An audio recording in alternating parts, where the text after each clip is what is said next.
I shouldn't be here. No one should. I'm standing in a place that won't have a name for another 4.5 billion years. The ground beneath me isn't ground, it's liquid rock, glowing white and orange, stretching in every direction like a burning ocean with no shore. The heat is beyond anything you can imagine. There is no air, no sky, no sound except the deep, endless rumble of a planet trying to hold itself together. This is Earth, seconds after its birth, and I'm going to walk you through every moment of what comes next, from this hell of molten rock to the first creature that dragged itself out of the ocean and touched dry land. 4 billion years, one journey, and it starts right here in the fire. The planet beneath me is not a planet yet. It is a collision in progress. Rocks the size of mountains are slamming together, melting on impact, merging into a growing ball of molten stone. The early solar system is a shooting gallery. Billions of fragments orbiting a young sun, crashing into each other at tens of thousands of kilometers per hour. Every impact makes Earth larger. Every impact makes it hotter. There's no surface, only a churning ocean of liquid rock, glowing red beneath a sky choked with vaporized stone. Days here last 5 hours. The planet spins so fast the horizon blurs. The moon does not exist yet. There is no steady rhythm to this world, only violence and heat and the slow accumulation of mass from every collision. This is the Hadean era, named after Hades, the Greek underworld. Scientists were not being poetic, they were being accurate. Then comes the impact that changes everything. I feel the ground shake, not a tremor, but a deep planetary groan. I look up. Half the sky is filled with a world the size of Mars, falling toward us. Theia. There is no time. The collision is instantaneous. Both planets merge in a flash brighter than the sun. The surface I was standing on is vaporized. Rock, metal, everything is thrown upward in a column of debris that reaches thousands of kilometers into space. But the debris does not fall back. It stays in orbit, circling the ruined Earth like a glowing ring. And over the next few thousand years, I watch it gather, piece by piece, pulled together by its own gravity. The moon, born from destruction. And its presence stabilizes everything. Earth's wild spin slows. The tilt of the axis steadies. For the first time, this world has a companion and a chance at balance. Millions of years pass. Deep inside the planet, heavy elements are sinking. Iron, nickel, traces of gold, falling toward the center under their own weight. They form a core of liquid metal spinning with the planet. And as it turns, it generates an invisible magnetic field, lines of force wrapping around the Earth like a shield. Without this shield, the solar wind would strip away the atmosphere. Mars lost its field. Its air was peeled into space. Earth holds on. Above the surface, volcanoes erupt without pause. Not one or two, but thousands, across every continent that does not yet exist. They pump carbon dioxide, nitrogen, sulfur, and steam into the sky. The atmosphere thickens into a crushing blanket of toxic gas. No oxygen, no blue. The sky glows orange-red through clouds of vaporized rock. Lightning cracks constantly, not from rain clouds, but from the sheer energy of a planet cooling itself. And then the cooling reaches a threshold. Water vapor, trillions of tons of it, begins to condense. The first raindrop falls. It hisses against hot rock and vanishes instantly. But another follows, and another. It rains for thousands of years, scalding torrents hammering the surface without pause. Steam rises everywhere, but the rain is winning. Puddles form, lakes form, seas form.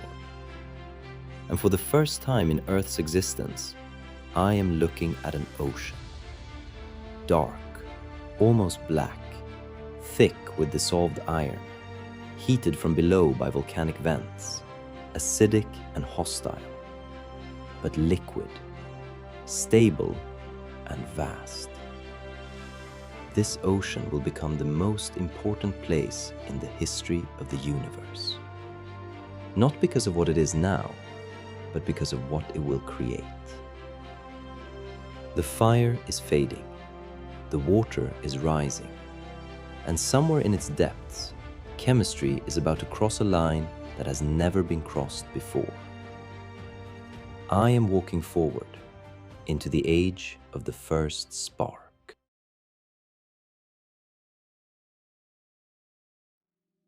The rain has stopped.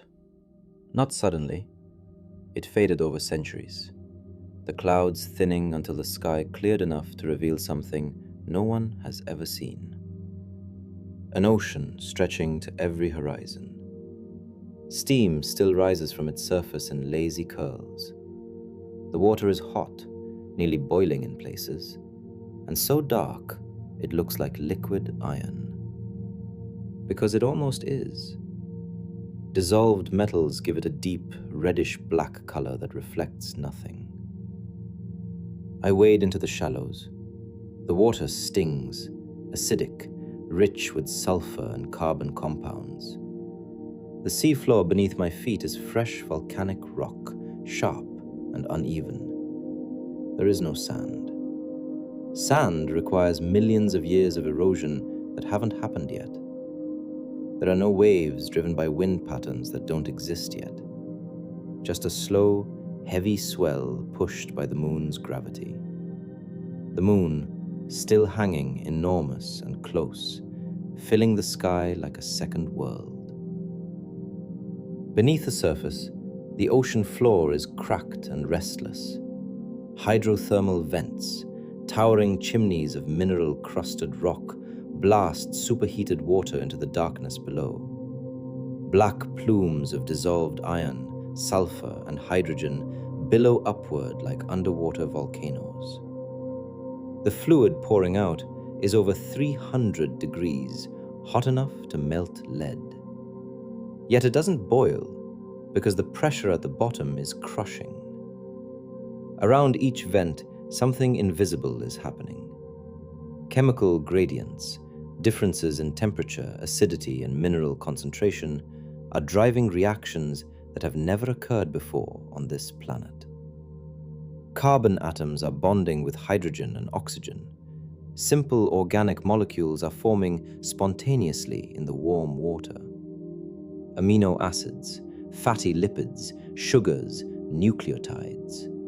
The building blocks of everything alive, assembling themselves without any guidance, without any plan. Just physics and chemistry following their own rules in a world that has nothing else to do.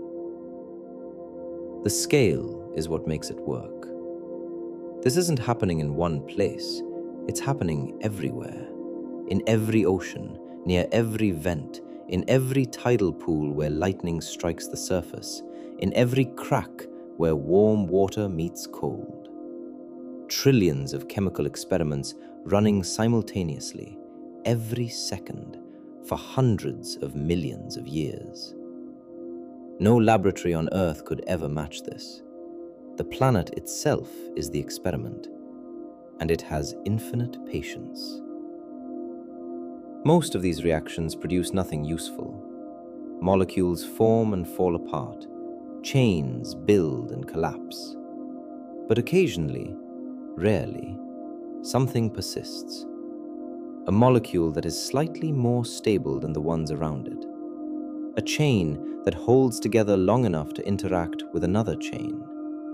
A lipid bubble that traps chemicals inside, concentrating them, giving reactions a better chance of producing something complex. And then it happens. I almost miss it. In a warm pool near a volcanic vent, a chain of molecules does something no molecule has ever done before. It copies itself. It is not alive, not yet. The copies are crude, most fall apart immediately, but a few hold together long enough to make copies of their own. And among those copies, tiny errors create tiny differences. Some are slightly more stable. Some capture raw materials slightly faster. These last longer. They produce more copies. And without awareness, without intention, without anything resembling thought, natural selection has begun. I watch millions of years compress into moments. The replicators improve. Fatty membranes wrap around them, forming sealed bubbles, protocells. Inside these fragile containers, chemistry runs more efficiently. Energy is stored, information is preserved, waste is expelled. For the first time, there is an inside and an outside, a boundary between self and everything else. The transition from chemistry to biology is not a sharp line. I cannot point to one moment and say, there, that is where life began. It is more like darkness fading to dawn, gradual, continuous. But somewhere along that gradient, something crosses a threshold. These structures are no longer just reacting, they are responding, adapting, persisting, reproducing with variation. They are alive. I look around. Nothing has visibly changed. The ocean is still dark, the sky is still hazy, volcanoes still rumble on the horizon. But everything is different. Because floating in this ancient water, invisible, fragile, each one smaller than the width of a human hair, are the only living things on an entire planet. They have no eyes, no movement, no thoughts. They consume dissolved chemicals and divide. They are alone, and they will remain alone for nearly 2 billion years. But they carry inside them the code that will one day build forests, dinosaurs, and the minds that wonder how it all began. The first ocean gave the planet its first life. Now that life is about to change the planet itself. I am walking forward into the age of poison.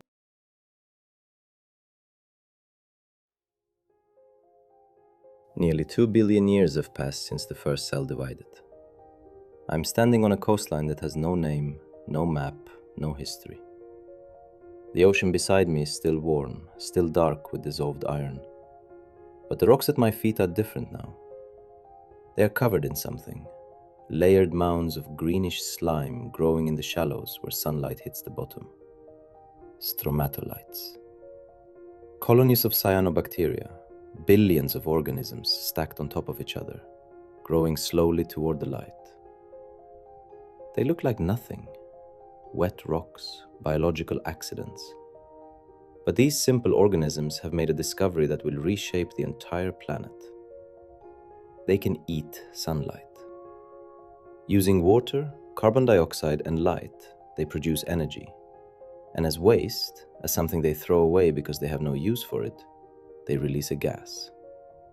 Oxygen. At first, the oxygen causes no harm. It dissolves into the ocean and reacts immediately with dissolved iron, forming rust. Iron oxide sinks to the seafloor in thin red bands, layer after layer, century after century. These deposits will one day be discovered by geologists and named banded iron formations.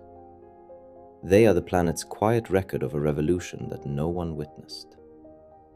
But the cyanobacteria do not stop. They keep spreading across every shallow coastline, every sunlit pool, every warm bay on the planet. For hundreds of millions of years, the ocean absorbs everything they produce. Iron captures every oxygen molecule before it can escape into the air. But iron is finite. The cyanobacteria are not. And then the balance tips. I can feel it. A shift in the chemistry of the water around me. The iron is gone, consumed, rusted out.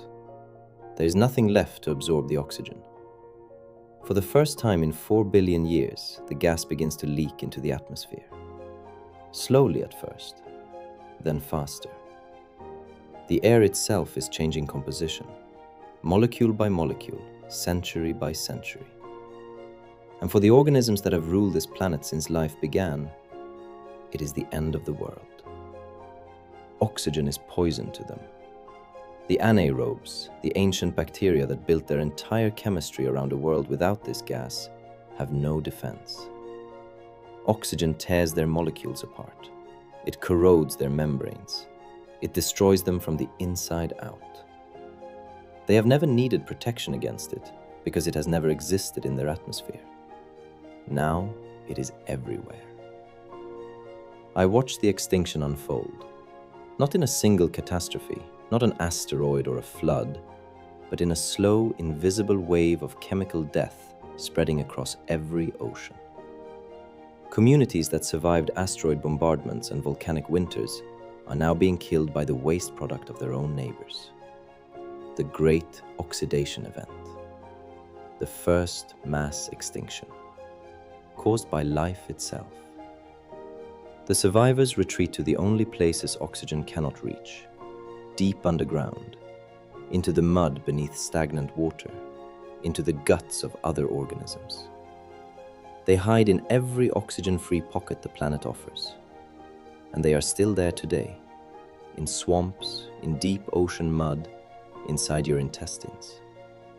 The exiled rulers of an older Earth, hiding from a gas that their cousins created. But for those that adapted, oxygen became the greatest advantage evolution ever provided. Aerobic metabolism extracts 16 times more energy from food than the old anaerobic chemistry. Organisms that learned to breathe oxygen became faster, larger, more complex. The entire future of life pivoted in this moment, not because of a dramatic event, but because a waste product became a fuel. And the planet transforms around me. I look up. The sky is changing. Methane, the greenhouse gas that kept the atmosphere orange for billions of years, reacts with oxygen and breaks apart. Carbon dioxide dissolves into the oceans. The thick haze clears. And slowly, so slowly I can barely perceive it, the sky turns blue. Blue. For the first time in Earth's history, the light changes, sharper, cleaner. High above, oxygen molecules bond into ozone, forming a thin shield that blocks ultraviolet radiation. A layer that will one day make it safe for life to leave the water entirely. The planet is waking up, transforming from a hazy, orange, suffocating world into something recognizable. Something that looks, for the first time, like home. But there is a price. Oxygen has destroyed the methane that kept Earth warm. Without that greenhouse blanket, the planet loses heat. Temperatures drop. Ice forms at the poles, and it does not stop. It spreads south, year by year, unstoppable. I watch the white line advance across the ocean, freezing everything it touches. Snowball Earth. Ice from pole to pole. The surface temperature drops to -50. The oceans are sealed beneath kilometers of frozen white. Silence falls. The planet looks dead. But it is not dead. Deep beneath the ice, near volcanic vents that never stop burning, bacteria survive. They feed on sulfur and minerals in total darkness, unaware that a sun still exists above them.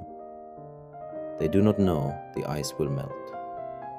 They simply hold on, because that is what life does. And far above them, trapped beneath the ice, volcanoes keep erupting. Carbon dioxide pours into an atmosphere where nothing can remove it. No rain, no plants, no weathering. The greenhouse gas builds for millions of years until the planet finally, violently, overheats. The ice shatters.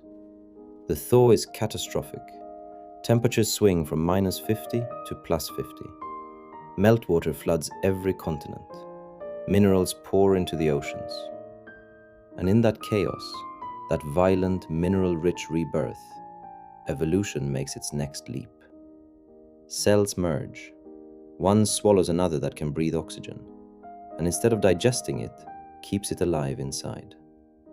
This partnership becomes the mitochondrion, the engine inside every complex cell that will ever exist. You carry them now, hundreds in every cell.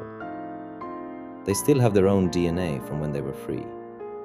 From this merger comes the eukaryotic cell, larger, more complex, capable of storing vast genetic information. And these new cells begin to stick together. Clumps that survive better than individuals. Cells that specialize. Some protect, some feed, some reproduce. The first multicellular life. After 4 billion years of solitary cells, life has learned to build with itself. The snowball nearly ended everything. Instead, it created the conditions for everything that followed. The poison became fuel. The freeze became a forge. And the planet that almost died is now more alive than it has ever been. I am walking forward into the age of ice. 540 million years ago. I surface from the water and dive back down, and the world beneath the waves has transformed beyond recognition. The last time I looked, it was microbes and soft, shapeless things drifting in the current. Now, the ocean is a war zone. Creatures are everywhere, crawling, swimming, burrowing, hunting. They have forms that did not exist a geological moment ago. Segmented bodies, jointed legs, shells, spines, claws, and jaws. The Cambrian Explosion has begun, and it is not a metaphor. It is the most violent burst of creativity life has ever produced. But one innovation matters more than all the others combined. I follow a trilobite across the sandy bottom, a flat, armored creature scuttling through the sediment. And I see them. 2 compound eyes, thousands of tiny crystal lenses packed into domes on either side of its head, scanning the water for movement. For the first time in 4 billion years, a living thing can see. Before eyes, the ocean was blind. Organisms found food by bumping into it. They avoided danger by accident. There was no pursuit, no evasion, no strategy. But the instant one creature could detect another from a distance, everything changed. Predators could now locate prey before making contact. Prey could spot danger approaching. Evolution, which had been patient for billions of years, suddenly became desperate. The arms race ignited overnight. I look up, and Anomalocaris passes above me, nearly a meter long, the largest predator the planet has ever produced. Its body is streamlined for speed. 2 curved, grasping arms extend from its head. A circular mouth lined with crushing plates opens and closes as it hunts. It does not stumble into food. It chases it. This is the world's first apex predator. And below it, everything is running. Trilobites respond by growing thicker shells.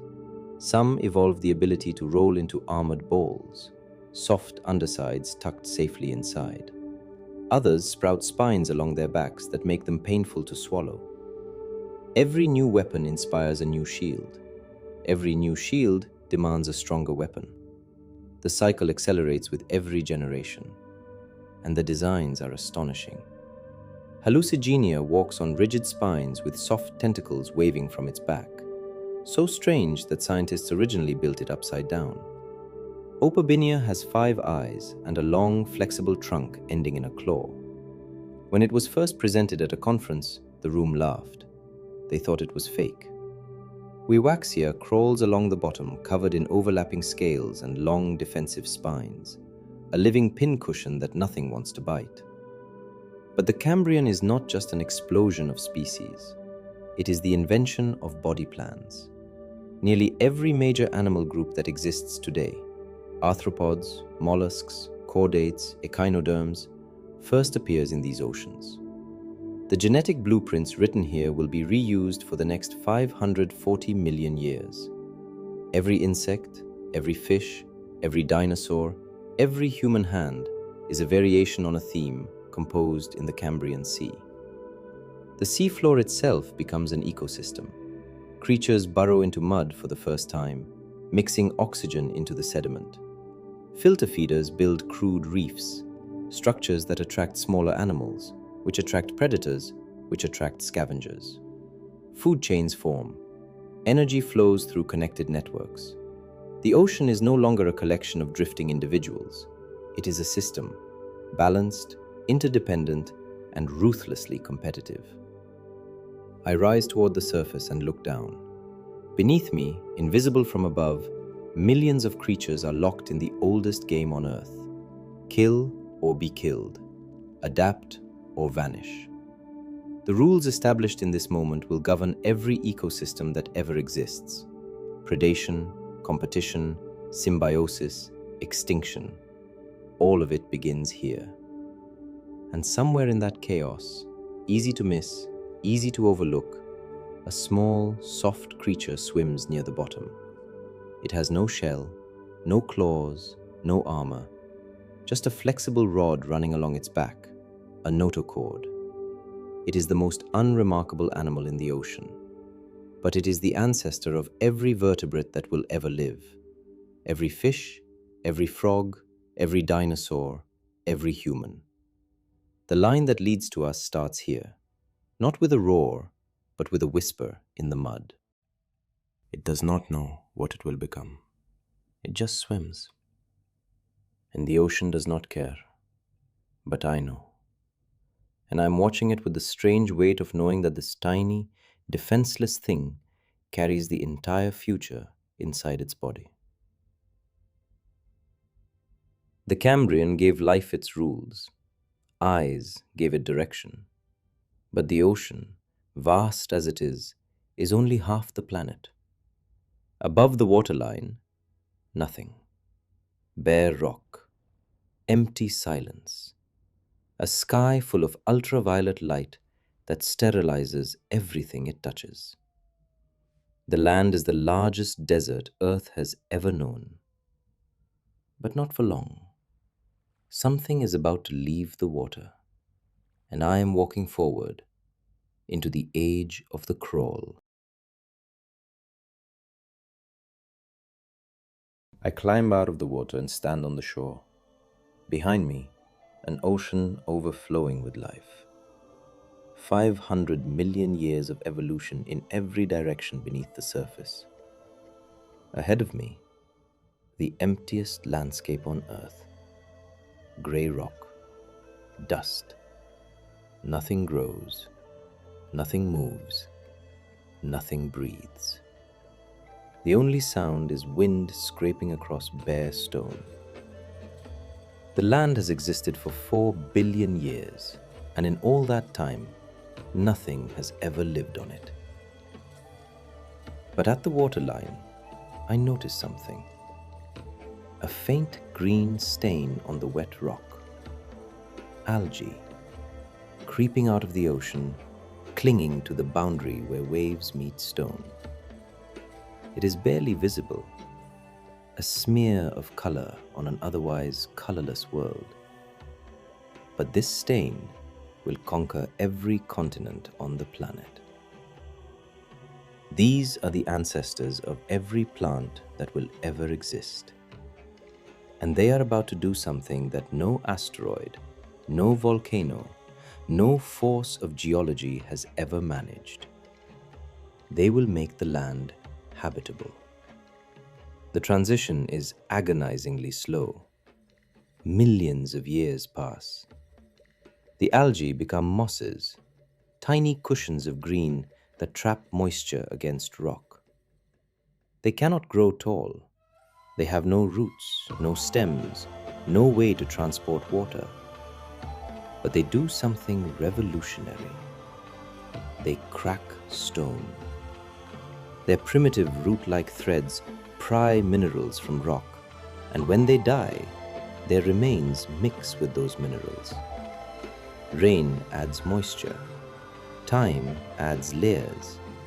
And gradually, so gradually no single generation would notice, the first soil forms. Dark, thin, fragile, but real. The first soil on Earth. With soil comes opportunity. New plants evolve to exploit it. Small at first, hugging the ground, spreading through spores carried by wind. Liverworts, simple ferns. Each generation reaches a little higher, holds a little more water, captures a little more sunlight.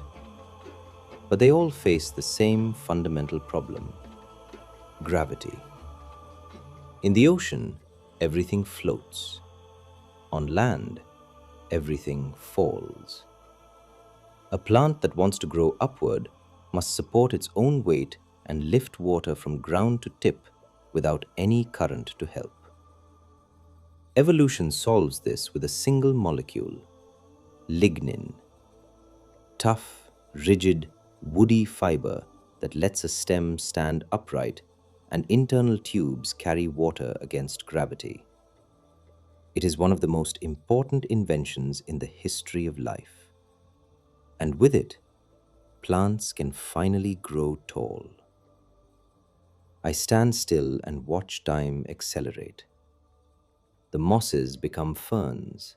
The ferns become trees. Archaeopteris, strange ribbed trunks rising 10 meters into air that no leaf has ever touched. Watieza, the oldest known tree, standing in forests that did not exist a moment ago in geological time. Within a few million years, the coastlines are unrecognizable. Green valleys replace gray dust. Rivers wind through corridors of vegetation. The silence of bare rock gives way to the sound of wind moving through leaves. The land is breathing. For the first time in 4 billion years. And what the plants do to the atmosphere is staggering. They devour carbon dioxide, pulling it from the air in quantities the planet has never experienced. Oxygen floods upward. Levels climb past 20%, then 25%, then 30%. The air becomes thick, rich, electric. Lightning strikes ignite fires that burn for weeks, the first wildfires in Earth's history.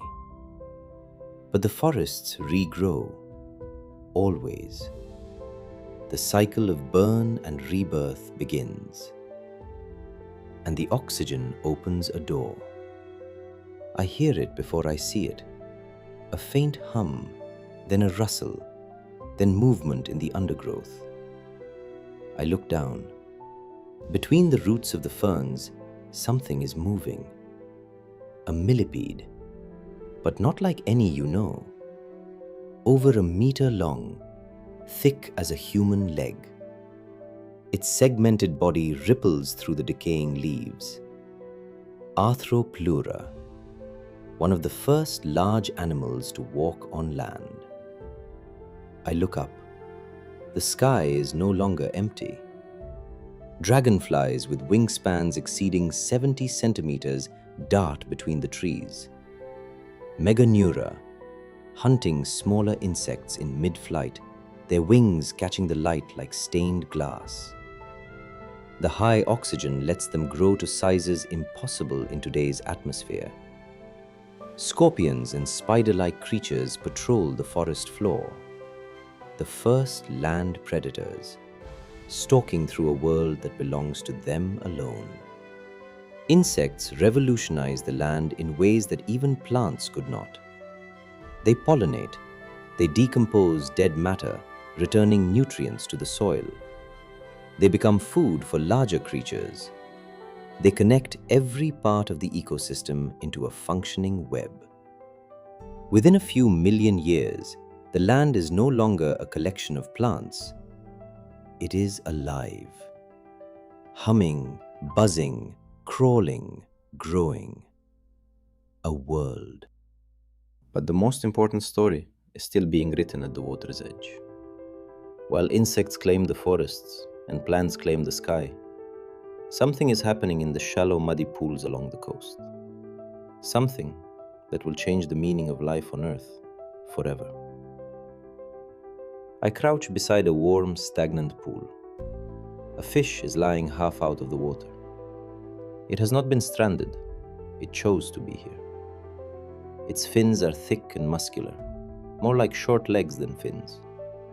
It has both gills and primitive lungs. When this pool dries, and it will, this fish will drag itself across the mud to the next one, gulping air as it goes.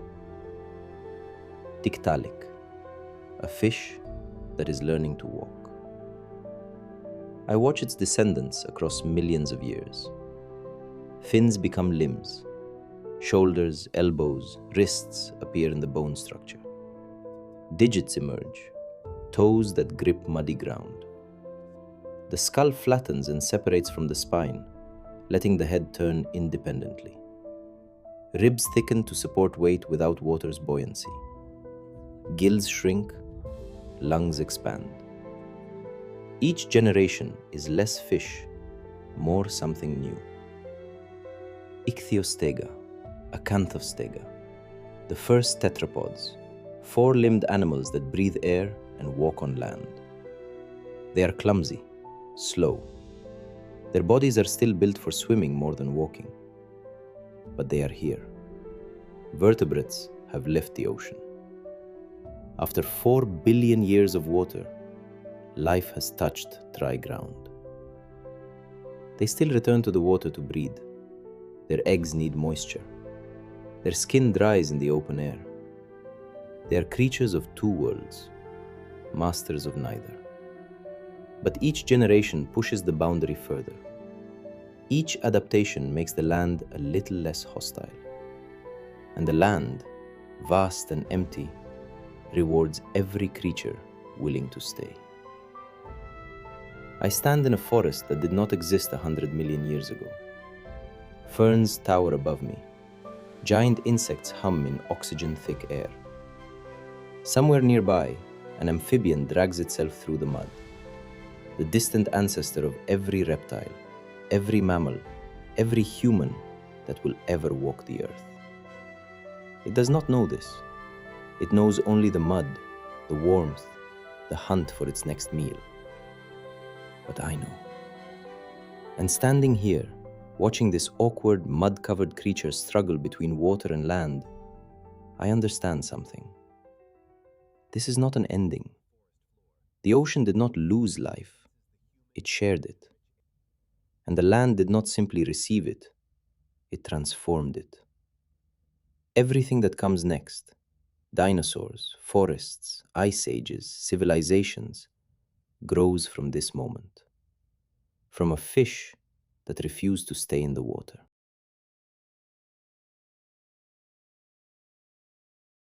I stand at the edge of a forest that the universe spent 4 billion years building. Behind me, the entire history of this planet compressed into a single journey. A ball of molten rock that cooled into oceans. Chemistry that stumbled into life. microbes that poisoned their own world and accidentally made it breathable, a frozen planet that thawed into an explosion of forms, and finally, a fish that crawled out of the water because something inside it refused to stay. Every step of this journey was improbable. At any point, the story could have ended. The magnetic field could have failed. The oxygen could have killed everything permanently. The snowball could have lasted forever. The Cambrian could have produced nothing but worms. But it didn't. At every crisis, life found a way. Not through strength, not through intelligence, but through the simple, stubborn act of not dying. And now, the land is alive. Forests breathe oxygen into a blue sky. Insects fill the air with sound. Amphibians drag themselves through the mud, caught between two worlds, belonging fully to neither. They do not know that their descendants will one day stand upright, look at the stars, and wonder how it all began. But I know, because I have walked the entire road, from fire to water, from water to life, from life to land. And what I have learned is this: the story of Earth is not a story of events. It is a story of thresholds, moments where everything could have stopped, but didn't. Moments where chemistry became biology, where poison became fuel, where blindness became sight, where water became land. And the next threshold is already approaching. On this land, in these forests, evolution is preparing something new. An egg that carries its own ocean inside, freeing life from the water completely. Reptiles will rise. They will grow into giants that shake the ground with every step. They will rule this planet for 160 million years. And then they will fall in a single day, when a rock from space erases everything they built. But that is the next chapter, the next journey, the next time I stand somewhere impossible and tell you what I see. 4 billion years ago, this planet was fire. Today, it is green. And the creature that made the crossing, that clumsy, mud-covered, half fish, half something else, is the reason you exist. Every bone in your body, every breath you take, every thought you have ever had traces back to that moment when one animal decided that the ocean was not enough.